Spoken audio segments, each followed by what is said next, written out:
Hi ಎಲ್ರಿಗೂ ನಮಸ್ಕಾರ. ನಾನಿವತ್ತು ಜೀಗುಜ್ಜೆಯದ್ದು ಕಬಾಬ್ ಮಾಡ್ತಾಯಿದ್ದೀನಿ. ಇದು ಹೇಗೆ ಮಾಡೋದು ಅಂತ ಹೇಳಿ ನೋಡೋಣ. ನೋಡಿ ಎಷ್ಟು ಚೆನ್ನಾಗಿ ರೆಡ್ಡಾಗಿ ಕಾಣ್ತಾ ಇದೆ. ಇದಕ್ಕೆ ಯಾವುದೇ ಕಲರ್ ನಾವು ಆ್ಯಡ್ ಮಾಡಲಿಲ್ಲ. ಇದರ ಮಸಾಲೆ ಹೇಗೆ ಮಾಡೋದು ಅಂತ ಹೇಳಿ ನೋಡೋಣ.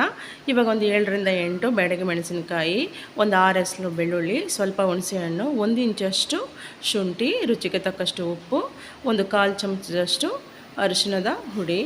ಇವಾಗ ನಾನು ನೋಡಿ ಒಂದು ಮುಷ್ಟಿ ಅಂತಲೇ ಹೇಳ್ಬೋದು, ಒಂದು ಮುಷ್ಟಿಯಷ್ಟು ಬೆಳ್ತಿಗೆ ಅಕ್ಕಿಯನ್ನು ಒಂದು 10 ನಿಮಿಷದ ಮೊದಲು ನೆನೆಸಿಟ್ಕೊಂಡಿದ್ದೀನಿ.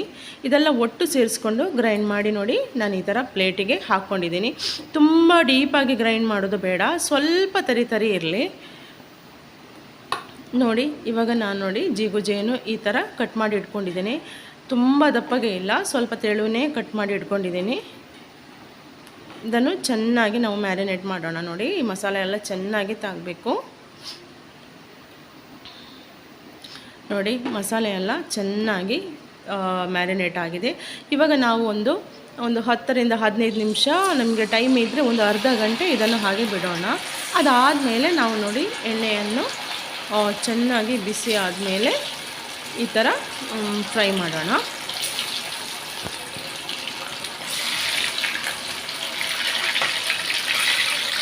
ಲೋ ಫ್ಲೇಮಲ್ಲೇ ಫ್ರೈ ಮಾಡ್ಕೊಳ್ಳಿ, ಆವಾಗ ಚೆನ್ನಾಗಿ ನಮಗೆ ಬೆಂದು ಸಿಗುತ್ತೆ. ಹೈ ಫ್ಲೇಮಲ್ಲಿ ಆದರೆ ಬೇಗ ಕರಟಿ ಹೋಗಲಿಕ್ಕೆ ಚಾನ್ಸಸ್ ಇದೆ. ನೋಡಿ ಇವಾಗ ಒಂದು ಸೈಡ್ ಆಗಿದೆ, ಮತ್ತೊಂದು ಸೈಡ್ ನಾನು ತಿರುಗಿಸಿ ಹಾಕ್ತಾಯಿದ್ದೀನಿ.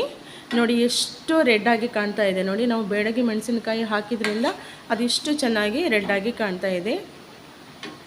ಯಾವುದೇ ಕಲರ್ ನಾವು ಆ್ಯಡ್ ಮಾಡ್ತಾ ಇಲ್ಲ. ನೀವು ಒಂದು ಸಲ ಇದು ಟ್ರೈ ಮಾಡಿ ನೋಡಿ, ತುಂಬ ಟೇಸ್ಟಿಯಾಗಿದೆ.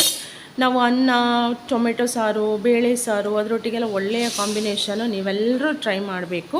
ಟ್ರೈ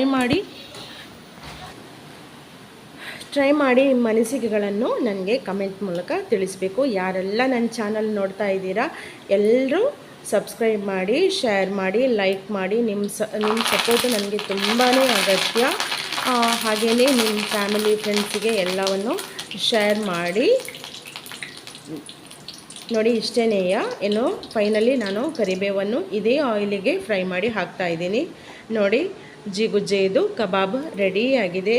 ತುಂಬ ಬೆಂದು ನೋಡಿ ಚೆನ್ನಾಗಿ ಕಟ್ಟಾಗ್ತಾ ಇದೆ. ನೀವೆಲ್ಲರೂ ಇದನ್ನು ಟ್ರೈ ಮಾಡಿ. Thank you.